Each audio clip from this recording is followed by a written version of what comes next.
नमस्कार मंडळी, PCMC.News नवदुर्गा या मालिकेत तुमचं मनापासून स्वागत. जे का रंजले गांजले त्यासी म्हणे जो आपुले, तोची साधू ओळखावा देव तेथेची जाणावा. हे संत वचन आपल्या जीवनात जगणाऱ्या किनारा वृद्धाश्रमाच्या संचालिका प्रीतीताई वैद्य आपल्या स्टुडिओत आल्यात. अनाथ आजी आजोबा, शारीरिकदृष्ट्या मानसिकदृष्ट्या आजारी, अंथरुणाला खिळलेले, ज्यांच्या मुलांनी नातेवाईकांनी टाकून दिलंय, सोडून दिलंय, शासकीय रुग्णालयामध्ये उपचार पूर्ण केलेले आणि सोडून गेलेले आजी आजोबा, या सगळ्यांसाठी आस्थेचा किनारा बनलेल्या प्रीतीताई समाजासाठी एक आदर्श व्यक्तिमत्व आहेत. व्यक्तिगत जीवनात आलेल्या अडचणींवर मात करून दुसऱ्यांच्या आयुष्यात सुखाची बरसात करणाऱ्या प्रीतीताई आजी आजोबांची लेक बनल्यात. प्रीतीताई, PCMC.News स्टुडिओत तुमचं मनापासून स्वागत. धन्यवाद. प्रीतीताई, तुमचा किनाराचा आणि तुमचा प्रवास आमच्या प्रेक्षकांना समजावून सांगा. नक्कीच. नमस्कार. मी प्रीती वैद्य. माझं शिक्षण जे आहे ते MA LLB झालेलं आहे आणि काउन्सिलिंग इन मेंटल हेल्थमध्ये मी कर्वे इन्स्टिट्यूटला डिप्लोमासुद्धा पूर्ण केलेला आहे. बरं. तर ही जी सुरुवात आहे ही 2009 पासून सुरू झाली आणि एक ॲक्सिडेंटली एका वृद्धाश्रमामध्ये मी पोचले आणि तिथे गेल्यानंतर लक्षात आलं की मुलं जी आयुष्याच्या शेवटच्या क्षणी त्यांच्या आईबाबांना वृद्धाश्रमामध्ये सोडतात आणि ही गोष्ट मला खूप खटकली त्यावेळेस. आणि खटकल्यानंतर असं वाटायला लागलं की यांच्यासाठी आपण काही करावं. आणि आदर्श जो आहे तर तो सिंधुताई सपकाळ यांचा आदर्श होता आणि त्या जर अनेक अनाथ मुलांची आई होऊ शकतायत, माता होऊ शकतायत, तर आपण अनेक आईबाबांची मुलगी का नाही बनवू शकत, हा विचार मनामध्ये आला एक उलटा असा. आणि त्याच्यानंतर ह्या वृद्धाश्रमाला सुरुवात झाली. आणि सुरुवात म्हणण्यापेक्षा हे जे माझं स्वप्न होतं हे पूर्ण करण्यासाठी मी आईबाबांकडे म्हणजे त्यांना सांगितलं की मला असाच वृद्धाश्रम बाबा चालू करायची इच्छा आहे. तर त्यावेळेस साईबाबांनी मला खूप सपोर्ट केला. आणि आयुष्यामध्ये एक असा प्रसंग घडला की ज्या वेळेस समोर संपूर्ण अंधार होता आणि काय करायचं हे काहीच दिसत नव्हतं, समजत नव्हतं, दिसत नव्हतं, कुठेही प्रकाशाचा किरण सुद्धा दिसत नव्हता. पण असं असतं ना की एखादा प्रसंग तुमच्या आयुष्यामध्ये घडला त्याच्यानंतर काही ना काही परमेश्वराने तुम्हाला एक किरण दिलेला असतो आशेचा आणि त्या किरण एक रस्ता सापडतो तुम्हाला आणि त्याच्यावरनं तुम्हाला जायचं असतं. पण ते फक्त तुम्हाला ओळखून घ्यायचं असतं की तो जो रस्ता आहे तो तुमच्यासाठी परमेश्वराने खुला करून दिलेला आहे. आणि खरं तर अडचणी जेव्हा येतात ना तेव्हा देव आपल्यासाठी काहीतरी मदतीचा हातही पाठवतो आणि कदाचित ते ध्येय सुद्धा बनतं आयुष्याचं, असंही होतं. अगदी खरे. आणि म्युझिक टीचर म्हणून मी 10 वर्ष जॉब केला होता म्हणजे. आणि अशीच ॲक्सिडेंटली एका वृद्धाश्रमामध्ये मला फोन आला आणि मी तिथे पोचले आणि तिथल्या आजी आजोबांना मी म्हणजे पाहिलं जवळून. तेव्हा तिथे एक जोडपं होतं. ते म्हणाले की आम्हाला पैसे तर मिळतात पण गेली 2 ते 2.5 वर्ष आम्ही आमच्या मुलांचं तोंड देखील पाहिलेलं नाही आहे. अरे बाप. तर ते मला इतकं खटकलं आणि मनात विचार आला, अरे लहानपणी आपण तर आईबाबांशिवाय एक दिवस राहू शकत नाही, मग हे आईबाबा वार्धक्यामध्ये जेव्हा आधार हवा असतो मुलांचा तेव्हा कसे हे एकटे राहू शकतात. तर ती संकल्पना माझ्या मनामध्ये घर करून गेली. आणि मग इकडे अजून एक दुर्दैवी घटना अशी घडली आयुष्यामध्ये की माझ्या मिस्टरांचं निधन झालं कॅन्सरमुळे. आणि पूर्ण म्हणजे ती जी घटना होती ती माझ्या आयुष्यामध्ये पूर्ण माझ्या आयुष्याचा एक टर्निंग पॉईंट बनली. आणि खूप मी 1 वर्ष स्वतःला अक्षरशः एका खोलीमध्ये असं डांबून ठेवलं आणि समाजामध्ये कसं वावरायचं, कसं मिक्स व्हायचं, पुढे काय करायचं. तर मी माझे मिस्टर गेल्यानंतर 13व्याला त्यांच्या LLBला ॲडमिशन घेतलं आणि जो पास्ट होता तो विसरणं तर शक्य नव्हतं पण निदान त्यातनं बाहेर पडण्यासाठी प्रयत्न करत होते. आणि 1 वर्षभर खूप रडायचे, आईला फोन करायचे. तेव्हा आईबाबा माझ्या भावाकडे होते आणि त्यांना फोन करायचे की अशी अशी मला आठवण येते. आणि मग मी ज्या वेळेस आठवण यायची तेव्हा एक दिवस माझ्या आईने मला मला खूप ओरडली.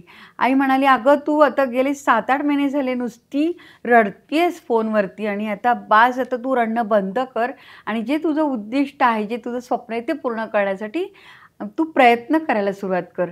आणि हो, माझ्या मनाला ते पटलं की खरंच आहे, आता आपल्याला उभं राहायला पाहिजे. असं आपण किती दिवस असंच राहणार आहे. तर त्यानंतर मग आम्ही अगदी 10 बाय 10च्या खोलीमध्ये, जिथे रुपीनगरला बाबांनी 2 गुंठे जागा फक्त घेतलेली होती, त्या खोलीमध्ये आम्ही 3 जण राहायला सुरुवात केली.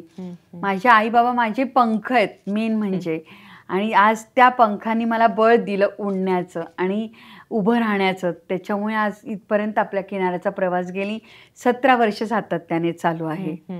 म्हणजे आधी रुपीनगरमध्ये होतं. हो. आणि आता कुठं आहे किनारा? आता आपलं वडगाव मावळला आहेरवडे म्हणून गाव आहे, तर तिथे कामशेतला आम्ही 11 गुंठे जागा घेतली आणि तिथे आता आपला वृद्धाश्रम आपण खूप छान चालवत आहोत. ओके. तुम्ही जसं सांगितलं की तुमच्या आईबाबांनी तुम्हाला खूप मदत केली, पंखात बळ भरलं, पण तरी सुद्धा हा वृद्धाश्रम सुरू करणं ही काही सोपी गोष्ट नव्हती. नाही. तर सुरुवातीला अडचणी काय आल्या? अडचणी म्हणजे एकतर डोनर्स माहिती नव्हते, फक्त स्वप्न पुढे होतं, कोणत्याही प्रकारची मदत नव्हती. त्यामुळे आम्ही आमच्या घरामध्ये जे मी बांधकाम केलं छोटंसं, बाबांचे सगळे कामाचे म्हणजे ते कंपनीमध्ये होते किर्लोस्कर इंजिनला, मग त्यांचा जो PF मिळाला किंवा जे काही पैसे मिळाले त्यांनी काही थोडं लोन काढलं, असं करत आम्ही खूप म्हणजे सुरुवातच आमची अतिशय अडचणीमधनं झाली.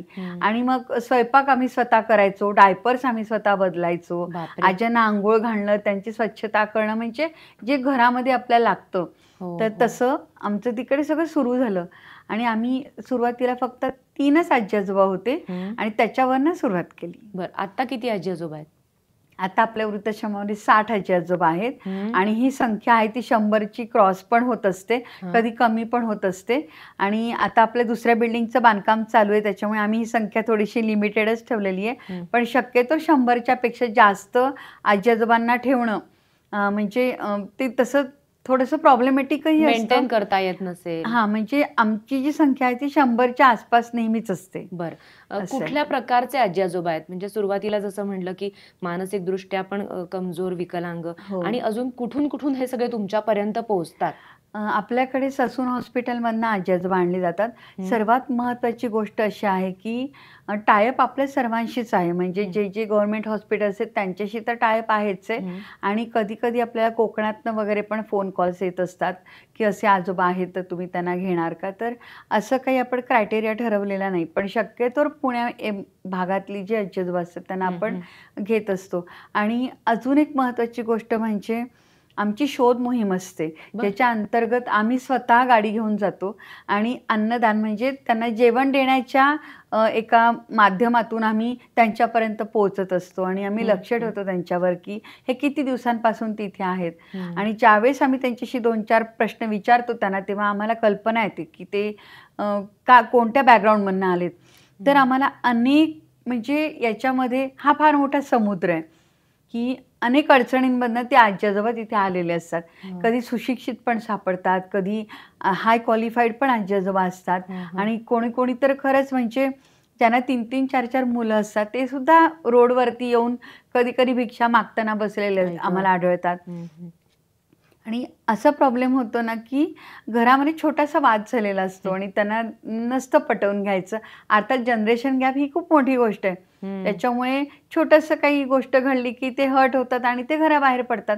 मग बाहेर पडणं फार सोपं आहे, पण पडल्यानंतर जे त्यांना फेस करावं लागतं ते खूप अवघड असतं. आणि मग त्यांची मानसिक आणि शारीरिक क्षमता पूर्ण ढासळलेली असते त्यावेळेस.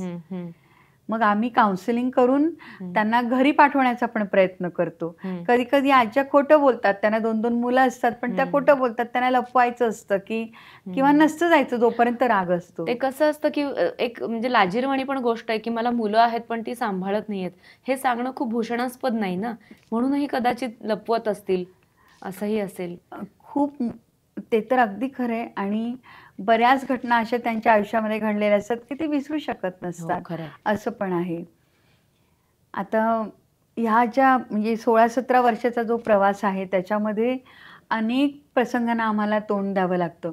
कसं होतं की 5 वर्ष आम्ही म्हणजे जेव्हा तुम्ही एखाद्या सामाजिक कार्यामध्ये उतरता त्यावेळेस तुम्हाला स्वतःतला स्व हा संपूर्ण संपवावा लागतो आणि त्याच्यामध्ये तुम्हाला पूर्णपणे झोकून द्यावं लागतं. म्हणजे आम्ही पहिल्यापासून आजी आजोबांसोबतच म्हणजे एकाच घरात आमचा आश्रम सुरू आहे, त्यामुळे त्यांच्यासोबतच इतके वर्ष राहिलेलो आहोत. बरं, म्हणजे तुम्ही सगळे एकत्रच राहता? हो, संपूर्ण. तुमची दिनचर्या कशी असते सगळी सांगा ना जरा आम्हाला. 7:30 वाजता आजी आजोबांना काय असतं की हे जे लोक आहेत हे रात्रभर जागरण करणारे पण असतात. झोप येत नाही. झोप येत नाही, डोक्यामध्ये खूप विचार असतात. मग साधारणपणे 7:30 वाजता ते खाली येतात सगळे. म्हणजे आमचे असे 2 फ्लोअर आहेत आणि त्याच्यावरती लेडीज जेंट्सचा वेगळा वेगळा वॉर्ड आहे. त्यांच्यासाठी गार्डन वगैरे असं सगळं आहे. तर आपला जो स्टाफ असतो तो त्यांना छान म्हणजे खाली आणल्यानंतर आधी आमच्याकडे स्वच्छता पहिली म्हणजे त्यांचं होत असते आणि नंतर चहा नाश्ताचं जे टायमिंग आहे ते सगळं बी प्रोटीन दिलं जातं त्यांना. त्यांच्या डाएटवरती पूर्ण लक्ष ठेवलं जातं. त्यांचे मेडिसिन्स दिले जातात. गिरीश कुलकर्णी सर जे आहेत आपल्या इथले मॅनेजर, तर ते मेडिसिन्स देतात आणि सर्व ज्या गोष्टी त्यांना कसं असतं की तुम्ही एखादं शेड्यूल म्हणजे शाळा असते तर तिथं तुम्ही असं वसतिगृहामध्ये जसं शेड्यूल असतं तसं एक जेवणाचं सोडलं तर ह्यांच्यासाठी तितकं आम्हाला काटेकोरपणे पाळता येत नाही. कारण प्रत्येकाची मेंटॅलिटी वेगळी आहे, प्रत्येकाची शारीरिक क्षमता आणि मानसिक क्षमता वेगळी आहे. त्याच्यामुळे थोडंसं आवरण्यासाठी आम्हाला वेळ जातो आणि त्यांच्या कलेने घ्यावं लागतं सगळ्या गोष्टींमध्ये. कसं होतं की वृद्धाश्रम चालवताना असं वाटतं की हा वृद्धाश्रम नाहीच आहे. म्हणजे आम्ही काय करतो की एकत्र कुटुंब पद्धतीचं जे अवलंबन आहे तर आम्ही एक प्रकारे एकत्र कुटुंब पद्धतीच आता फॉलो करतोय.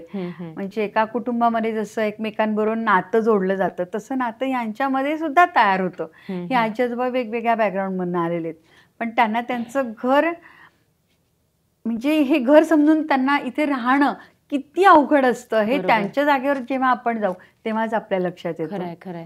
ताई, या सगळ्या प्रवासामध्ये अशा अनेक भावनिक घटना असतील ज्या तुम्ही आजही विसरू शकत नसाल, पण त्यातल्या काही निवडक एखाद दुसरी घटना आमच्याशी शेअर कराल का? हो, तर आता हीच घटना मी बऱ्याच मुलाखतीमध्ये सांगत असते. कसं होतं की कोजागिरी पौर्णिमेला आमच्याकडे कार्यक्रम होता रात्री टेरेसवरती आणि सगळ्या आजी आजोबांना आम्ही बसवलं होतं आणि त्यांना मी रोज काय करायचे त्या आजोबांना जेवण वाढताना ते 2 पोळ्या बाजूला काढून ठेवायचे किंवा जो काही खाऊ मी देईन तो बाजूला ठेवायचे, बॅगेत भरून ठेवायचे. आणि मग मी एक दिवस कोजागिरी पौर्णिमेच्या दिवशी त्यांना विचारलं, बाबा तुम्हाला मी दिलं एवढं सगळं तर तुम्ही खातच नाही आणि तुम्ही हे बाजूला काढून ठेवताय. तर त्यांचं जे बॅकग्राऊंड होतं तर त्यांच्या 2 मुलांनी आमच्याकडे आणून सोडलं होतं बाबांना आणि त्यांनी सांगितलं होतं की हे गेले जरी तरी आम्हाला कळवू देखील नका. तर इतक्या म्हणजे रूढ पद्धतीने त्यांना आमच्याकडे आणून सोडलं होतं आणि मी त्या बाबांना जेव्हा हा प्रश्न विचारला तेव्हा ते मला काय बोलले माहिती आहे की माझी 2 लहान लेकरं घरी असतात आणि ती उपाशी राहतील ना मी इथं असल्यामुळे तर मी हा सगळा खाऊ आणि जेवण मी त्यांच्यासाठी घेऊन जाणार आहे. तर मला खरंच डोळ्यात अश्रू आले आणि मी त्यांना म्हटलं, बाबा आता तरी स्वार्थी बना. आता स्वतःसाठी जगायला शिका तुम्ही. कारण मला फक्त माहिती होतं ती मुलं जाताना काय बोलून गेलीत पण त्या बाबांना काय कल्पना त्या मुलांनी काय सांगितलं. खरं आणि तुम्ही सांगूही शकत नाही स्पष्टपणे किती दुखावले जातील ते. तसंच होतं. म्हणजे खूपदा आज्यांशी खोटं बोलावं लागतं की मुलगा येतोय किंवा मुलगा बिस्किटचा पुडा ठेवून गेलाय, आज्या वाट बघत असतात. म्हणजे आमच्याकडे कसं आहे की आर्थिकदृष्ट्या जर दुर्बल आजी आजोबा असतील तर आपण त्यांच्याकडनं कुठल्याही प्रकारचा अर्थात हे जे आजी आजोबा आहेत ते सगळे मोफतच राहत आहेत आपल्याकडे. पण काही सधन कुटुंबातले पण आई वडील मुलं आणून सोडत असतात. कारण पाठबळ हे आर्थिक हवंच असतं संस्थेला. त्याच्यामुळे आता आम्ही अजून एक बिल्डिंग उभी केलेली आहे की जिथे साधारण एक 30-40 आजी आजोबा आपण सांभाळू शकू की बाबा त्यांच्या मदतीनुसार किंवा त्यांची मुलं जी आर्थिक मदत आपल्याला करतील त्याच्यावरती आपले निराधार आजी आजोबा आपण सांभाळू शकू.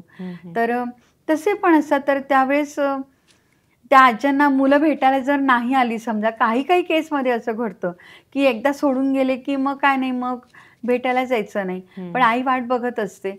आणि कसं होतं ना की एक आई तिच्या ज्या वेदना असतात 9 महिने तिने पोटामध्ये सांभाळलेलं असतं, तिने अक्षरशः मृत्यूच्या दारात जाऊन जन्म दिलेला असतो मुलाला. अर्थात ती जी जाण ज्या मुलांना आहे ना ते कधीच वृद्धाश्रमामध्ये आई वडिलांना सोडणार नाहीत. पण ज्यांना जाण नसते तर ती मुलं अर्थात मल्टिपल त्याची कारणं आहेत.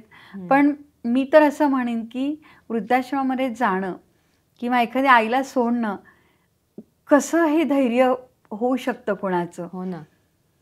कारण तिने आपल्याला लहानपणी अक्षरशः उपाशी राहून सगळ्या गोष्टी आपल्याला मोठं करताना तिने हो. बिचारीने सहन केलेल्या असतात. हो. आणि जेव्हा ती वृद्धाश्रमात जाते ते बघायला पण येत नाहीत की काय खाऊ घातलंय, ते कसे राहतायत किंवा त्यांना औषध दिलं का नाही वेळेला, काळजी पण नाही. म्हणजे ही किती मोठी दुर्दैवी गोष्ट आहे. म्हणजे हा निर्दयीपणा म्हणावा की काय म्हणावा तेच कळत नाही, की आपल्याच आई-वडिलांशी असं वागतात मुलं, तेव्हा खरंच खूप वाईट वाटतं.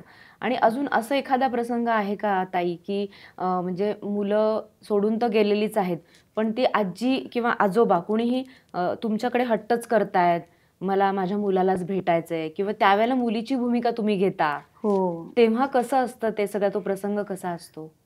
आता आमच्याकडे एक आजी आहेत, ज्यांना 8 महिन्यापूर्वी एक मुलगा सोडून गेलाय हां. आणि पूर्ण अंगावरती त्यांच्या स्किन इन्फेक्शन होतं आणि खूप वाईट कंडिशन आजींची होती. आता व्यवस्थित आहेत त्या, पण त्यांना जरी मुलगा आला नाही, म्हणजे तो सांगून गेला की मी 2-3 दिवसामध्ये येऊन आईला घेऊन जाईन, दवाखान्यात नेऊन परत आणून सोडीन तुमच्याकडे. अशा पद्धतीने झालं होतं आमचं बोलणं, पण तो आलाच नाही. मोबाईल वगैरे बंद आहेत. पण आई आजही वाट बघते त्या मुलाची, की आता येईल आणि तेव्हा येईल आणि मला तो घेऊन जाईल. पण त्यांना खूप समजावून, म्हणजे आम्ही फक्त पुढे ढकलत असतो दिवस त्यांचे, खरंय, खरंय. की हो येईल 2 दिवसामध्ये, आपण वाट पाहूया, 2 दिवसात येईल, आपण वाट पाहूया.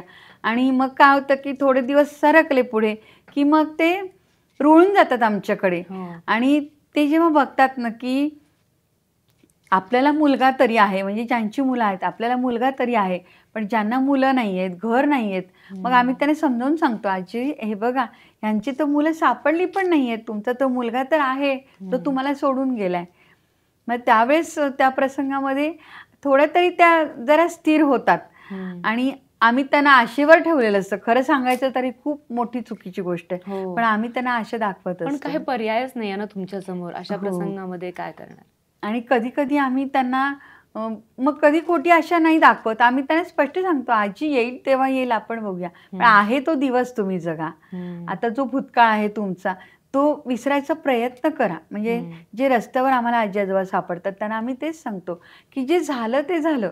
आम्ही प्रयत्न तर करतोच आहोत तुमची मुलं शोधण्याचा, पण नाही सापडली तर काय करायचं? खरंय. कारण बऱ्याचदा आजी-आजोबा असतात, त्यांना बोलता येत नाही, त्यांना चालता येत नाही, त्यांना आठवत नसतं. हो. मग अशा प्रसंगाच्या म्हणजे अशा वेळी आम्हाला त्यांना शक्यच होत नाही त्यांच्या मुलांपर्यंत पोहोचणं. हो. आता 3 दिवसापूर्वीचा YouTubeला व्हिडिओ टाकलाय मी. हां. तर काय झालं, त्या आजींचा त्या बेगर्स होम चेंबूरवरनं आमच्याकडे पाठवल्या होत्या. आणि असे पण आमचं टाईप चेंबूरशी देखील आहे, बेगर्स होमशी. तर तिथे त्यांची शिक्षा पूर्ण झाल्यानंतर त्या आपल्याकडे आल्या. आणि नंतर त्यांनी पण पत्ता शोधायचा प्रयत्न खूप केला होता. पण आपण AI जी टेक्नॉलॉजी आहे त्याच्या अंतर्गत आपण त्यांचा पत्ता शोधून काढला आणि वेस्ट बंगाल म्हणजे पश्चिम बंगाल इथे आम्ही त्यांना पाठवलं. बरं. आणि त्यांना 2 मुलं, 1 मुलगी ते शोधत होते मॅम त्यांना. आणि ते खूप आनंदी झाले. मुलगा आला तिकडनं. अर्थात त्यांची आर्थिक परिस्थिती नव्हती, तो खर्च आपल्या वृद्धाश्रमानेच केलाय सगळा. पण घरापर्यंत त्यांना पोहोचवण्याचं काम तर आपल्या वृद्धाश्रमातर्फे झालं. एका आईला तिची मुलं मिळाली, याच्यापेक्षा वाह! अजून काय पाहिजे खरंय, दुसरं? अगदी खरंय. ताई, आश्रम चालवताना निधी आणि मनुष्यबळ या खूप महत्त्वाच्या गोष्टी आहेत. हो. तर त्याच्यामध्ये काय अडचणी येतात? अडचणींमध्ये धान्य स्वरूपामध्ये जी मदत असते ती बऱ्यापैकी चांगली असते. आणि एखादी संस्था चालवताना तुम्हाला कुठल्याही डोनरवर अवलंबून राहून नाही चालत. नक्कीच. तुम्हाला प्रयत्न करावे लागतात स्वतःहून, की डोनर येतील आणि देतील असं नसतं. तर बरेचसे म्हणजे लायन्स क्लब आहे, रोटरी क्लब आहे किंवा CSR मधल्या सिगेट इंडिया आहे, ज्यांनी आता लिफ्ट आम्हाला बसवून दिली. परत तळेगावचं लायन्स क्लब आहे, ज्यांनी आम्हाला आमचे बिल्डिंगचं अर्धवट बांधकाम पूर्ण करून दिलं. दीपक शाह सर आहेत त्यांनी. तर असं जे आहे ते बऱ्याचशा संस्था, म्हणजे आम्ही आत्तापर्यंत मला सांगताना अभिमान वाटतोय, की 17 वर्षामध्ये आम्ही कधी कोणाला जाऊन नाही विचारलं, की म्हणजे आम्ही कधी कोणाला सांगितलं नाही आम्हाला ही अडचण आहे आणि तुम्ही द्या किंवा हे कमी पडले. तर ते लोक म्हणजे डोनर्स आले, दाते आले आमच्याकडे आणि त्यांनी परिस्थिती पाहून स्वतःहून मदतीचा हात पुढे केला. आणि त्याच्यावरती आज आपली संस्था चालू आहे संपूर्ण.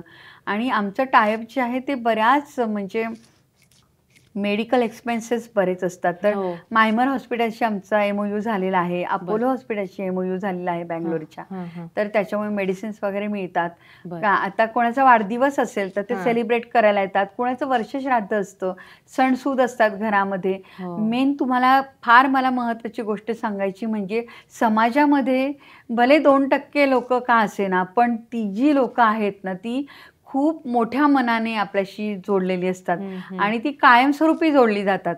त्याच्यामुळे त्यांच्यावरतीच मी तर म्हणेन की हे विश्व चालू आहे. हो, हो. आज हे जे दाते आहेत त्यांच्यामुळे अगदी सर्वसामान्य म्हणजे काय डोनर्स आहेत ना मॅम, ते आमच्याकडे सायकलवर पण काही येत असतात आजी आजोबा. म्हणजे वा. असे वयस्कर आजोबा आहेत ना, ते सायकलवर पण एकदा आले आणि त्यांनी अक्षरशः 51 रुपयाची देणगी दिली. पण मी आजही ते 51 रुपये जपून ठेवलेत. कारण 12 वर्षापूर्वी 51 रुपयाची किंमत माझ्यासाठी खूप मोठी होती आणि त्यांनी ज्या मनाने दिली, तर आज त्यांचे ते आशीर्वाद आहेत आपल्यापर्यंत पोहोचलेले. नक्कीच. आणि प्रत्येक दाता हा शेवटी तो दाता आहे. म्हणजे डोनर छोटा असो नाही तर मोठा असो, त्यांनी किती दिलंय ह्याला महत्त्व नाही. त्याहीपेक्षा जास्त महत्त्वाचं त्यांनी किती आतून दिलंय आणि ते अगदी खरं जोडले आहे. गेलेत अगदी खरं आहे. आपल्याशी. हं. आणि म्हणतात ना की परमेश्वर म्हणजे तो परमेश्वराला काळजी असते. हो, तर हो. एक आजी म्हणजे दरवेळेस असा आमचा अनुभव आहे की आम्ही समजा एखादी आजी आणली किंवा आजोबा आपल्याकडे आले तर त्यावेळेस कोणी ना कोणी आम्हाला फोन केलेला असतो की रिक्वायरमेंट काय आहे. मग ज्यावेळेस अशी रिक्वायरमेंट येते तेव्हा तुम्ही कधी कधी निगेटिव्हिटीकडे पण जात असता. कारण आम्ही ज्या वातावरणामध्ये राहतो ते कम्प्लिटली निगेटिव्ह असं वातावरण आहे. अगदी खरं आहे. आणि सगळेजण मनाने कोलमडलेले आजी आजोबा असतात. मग याच्यामध्ये तुम्हाला अगदी खंबीर राहावंच लागतं. हो. आणि दाते जेव्हा येतात तर त्या प्रत्येक दात्याचं मन राखण्यापेक्षा म्हणजे त्या दात्यांना हे म्हणजे ते बघतात डोळ्याने आणि मग ते स्वतःहून मदत करत असतात. मग धान्याची मदत असते किंवा छोट्या छोट्या म्हणजे आता एका सोसायटीमधनं आम्हाला धान्य पाठवलं तर त्याच्यासोबत त्यांनी साबण, ब्रश, पेस्ट, पावडर वगैरे आज्यांसाठी शॅम्पू वगैरे सुद्धा पाठवले. म्हणजे एवढे छोट्या छोट्या गोष्टींचा ते विचार करत किती असतात. छान, किती छान. ताई, तुम्ही अनेक वर्ष हे काम करताय, हे निश्चितपणे सोपं नाहीये. तुम्ही MA LLB आहात, तर तुम्ही एखादा व्यवसाय करू शकला असतात किंवा नोकरी करू शकला असतात. पण हे सेवेचं व्रत तुम्ही घेतलंय, तर यातनं समाधान काय मिळतं तुम्हाला? इतक्या आईबाबांची तुम्ही लेक आहात, तर ते समाधान शब्दात कसं सांगाल? खरं सांगायचं तर खूप अवघड प्रश्न आहे हा. कारण समाधान हे शब्दात व्यक्तच करता येत नाही. आणि मी एक सांगू का, मी देखील आई आहे. आपल्याला भावना असतात, मुलीच्या भावना आहेत, बहिणीच्या आहेत. म्हणजे जेव्हा त्या आईचं दुःख त्याच्या कुठेतरी परमेश्वर तुम्हाला संधी देत असतो. आणि एका आई आणि बाबा यांच्यापेक्षा मोठं काय जगामध्ये तुम्ही मला सांगा. आज त्यांच्या आशीर्वादापेक्षा मोठं काहीच नाहीये. तुम्ही कितीही संपत्ती कमवा आणि जर त्या घरामध्ये त्या बंगल्यामध्ये आई बाबा नसतील तर तुमचं कौतुक करायला तर ते अक्षरशः शून्य वाटतं. ते म्हणतात ना, स्वामी तिन्ही जगाचा आई विना भिकारी. अगदी खरे. आणि समाधान इतकं मनापासून होत असतं ना मॅम. म्हणजे खरं तर हा जो म्हणजे उपक्रम आहे किंवा ही जी सेवा आहे ही आनंद देणारी देखील आहे आणि दुःख देणारी देखील आहे. तर आनंद असा असतो की आपण एखाद्याला घर दिले, त्याला आधार दिला किंवा त्याला मानसिक शारीरिक त्यांची जी अडचण असते विचारांची किंवा ती खचलेले असतात त्यांना कुठेतरी आपण स्थिर स्थावर करतो. म्हणजे त्यांच्या आयुष्याची जीवन नौका आपण किनाऱ्यावर आणायचा प्रयत्न करतो. आणि दुःख यासाठी आहे की कसं हे असं घडू शकतं की एका आईला जिनी पोटचा गोळा अक्षरशः जन्माला घातलाय तो तिला जेव्हा रस्त्यावर सोडतो ना मॅम, मी कितीतरी उदाहरणं अशी पाहिली आहेत की स्वतःहून मुलांनी आणून त्यांना सोडलेलं आहे तिथे आणि नंतर ती आई लपवते की नाही मला आणून सोडलं, मी माझी आली आहे घरातनं बाहेर. आणि मग नंतर सत्य आमच्या समोर येतं. ही खूप वाईट गोष्ट आहे. म्हणजे अजून तुम्हाला सांगायचं म्हणजे नाहीच तर काय होतं, हा प्रश्न विचारला की सगळं मी फ्लॅशबॅकमध्ये जाते आणि त्यांचं उचलण्यापासून त्या आज्यांना त्यांचं पुनर्वसन करेपर्यंत सगळं तो एक पूर्ण डोळ्यासमोर येतो. खरंय. तर अंत्यविधी जेव्हा आम्ही करतो ना आम्ही ह्या लोकांचा, तेव्हा अंत्यविधी करताना कोणी नसतो त्यांच्याजवळ आमच्याशिवाय. म्हणजे अक्षरशः ती बॉडी त्यांचं PM करून त्यांना 3 दिवस आम्ही कोल्ड स्टोरेजला ठेवतो, अंत्यविधी करतो. कोण असतं सांगा. आणि काय त्या आईच्या आत्म्याला वाटत असेल खरंय. की आपण असं शेवटी आईची इच्छा काय असते की आपल्या मुलाने आपल्याला अग्नी द्यावा. कोणाची पण आई वडिलांची इच्छा असते किंवा त्यांच्या घरामध्ये आपल्या कुटुंबामध्ये आपला शेवट व्हावा अशी इच्छा असते प्रत्येकाची. हो. पण तो नाही होत मॅम. हे फार दुर्दैवी गोष्ट आहे. नक्कीच. ताई, तुम्ही हे जे सांगताय ना, त्यांनी आमचंही मन हेलावलं जातंय, डोळ्यात नकळतपणे पाणी येतंय. खरंच खूप विचित्र घटना आहेत. वृद्धाश्रमाला शुभेच्छा देण्याची वेळ कधी कोणावर येऊ नये. खरंच. लवकरात लवकर वृद्धाश्रम बंद व्हावेत, खरं याच शुभेच्छा दिल्या पाहिजेत. अगदी. आता मला तुम्ही हे सांगा, की तुमचं हे जे काम आहे, त्यासाठी जर कुणाला आवर्जून देणगी द्यायची असेल, काही मदत करायची असेल, तर ती कशी करावी? आपल्याकडे ते वाढदिवस साजरे करू शकतात हां. किंवा त्यांना काही कपडे वगैरे हवे असतील, त्यांना जे म्हणजे ते आम्हाला फोन करत असतात. म्हणजे किंवा त्यांनी आपल्याला फोन करावा. आपली रिक्वायरमेंट आपण त्यांना सांगू की कारण डे टू डे रिक्वायरमेंट्स ह्या बदलत असतात. हो. अगदी छोट्या सुईपासून ते वेगवेगळ्या कन्स्ट्रक्शनपर्यंत आपल्या रिक्वायरमेंट्स असतात. हो. मग त्याप्रमाणे ते येऊन आपल्याकडे त्यांचे वाढदिवस साजरे करून त्यांचे जे कार्यक्रम आहेत कुठले आनंदाचे आणि दुःखाचे क्षण ते आमच्यासोबत शेअर करू शकतात. हां. आणि सर्वात महत्त्वाचं मी त्यांना कधीही म्हणणार नाही की तुम्ही आर्थिक मदत कराच. तुम्ही येऊन त्यांना मानसिक आधार द्या. त्यांना खरंय. मॉरल सपोर्टची खूप गरज आहे. खरंय. आणि असं नाही आहे की हा वृद्धाश्रम आम्ही चालवतोय म्हणून ते आम्हीच सर्व आहोत असं नाही आहे. हा वृद्धाश्रम आपल्या सर्वांचा आहे आणि शेवटी हे कुटुंब आहे. नक्कीच. किनारा हे कुटुंब आहे. त्यामुळे तुम्ही सर्वांनी या आणि ह्या आजी आजोबांना नक्की त्यांच्या आयुष्यामध्ये आधार देण्याचा प्रयत्न करा. त्यांच्यासोबत तुम्ही गप्पा मारा. फक्त पास्ट त्यांचा परत ते प्रेझेंटमध्ये यायला नको एवढीच आपण काळजी घेऊयात. त्यांचे पर्सनल क्वेश्चन्स असतात ते त्यांना विचारायला नको एवढीच आमची अपेक्षा असते. नक्कीच. कारण ते एकदा फ्लॅशबॅकमध्ये गेले की परत त्यातनं बाहेर काढायला खूप अवघड असतं. खरंय. आणि आम्ही यांची ट्रिप देखील काढत असतो. तुम्हाला वाटलं समजा की नाही एखादी ट्रिप ऑर्गनाईज करायची तुम्ही करू शकता किंवा तुम्हाला वाटलं खाऊ आणायचे त्यांच्यासाठी तर आम्ही तयार अन्न तर घेतच नाही बाहेरून. पण तुम्ही ड्राय मटेरियल देऊ शकता त्यांच्यासाठी किंवा बऱ्याच गोष्टी आहेत ज्या करण्यासारख्या आहेत त्यांच्यासाठी. नक्कीच. तुम्ही त्यांच्या नावाने एखादं झाड लावा आमच्याकडे. तुमच्या आई वडिलांच्या स्मृतीप्रित्यर्थ तुमच्या आप्तेष्टांच्या स्मृतीप्रित्यर्थ झाड लावू शकता किंवा एखादी वस्तू देऊ शकता. आणि या तुम्ही मी तर असं म्हणेन की मी सांगण्यापेक्षा सर्वांनी या किनारा बघा आणि आजी आजोबा तुम्हाला तिथे आल्यानंतर तुम्हाला काय फील होतंय हा तुम्ही स्वतः अनुभव घ्या आणि त्याच्यानंतर तुम्ही निर्णय घ्या. नक्कीच. ताई, तुमचा नंबर सांगाल का प्रेक्षकांना? हो. माझा नंबर जो आहे तो 9373301655 आणि हा व्हॉट्सअपचा देखील आहे आणि मोबाईल नंबर आहे आपला वृद्धाश्रमाचा. तर तुम्ही ह्याच्यावरती संपर्क करू शकता आणि आपल्या आजी आजोबांना जी तुम्हाला वाटेल यथाशक्ती तुम्ही मदत करू शकता. प्रीतीताई, तुमचं काम खरंच खूप प्रेरणादायी आहे आणि तुमच्या सगळ्या पुढच्या कार्याला खूप खूप शुभेच्छा. आणि तुम्ही स्टुडिओमध्ये आलात, इतक्या मनमोकळ्या गप्पा मारल्यात त्याबद्दल धन्यवाद. आज मला तुम्ही इथे संधी दिलीत आणि आज हे कार्य अनेक लोकांपर्यंत पोहोचवत आहात याबद्दल मी PCMC न्यूजचे मनापासून आभार मानते. कारण त्यांनी समाजापर्यंत आपलं हे कार्य पोहोचवलंय आणि आज मला इथे येऊन नवरात्रीच्या ह्या शुभ 9 दिवसांमध्ये मला इथे संधी दिलेली आहे त्याच्याबद्दल मी खूप मनापासून आभार मानते. धन्यवाद. आजचा हा भाग तुम्हाला कसा वाटला ते कमेंट करून नक्की कळवा. धन्यवाद.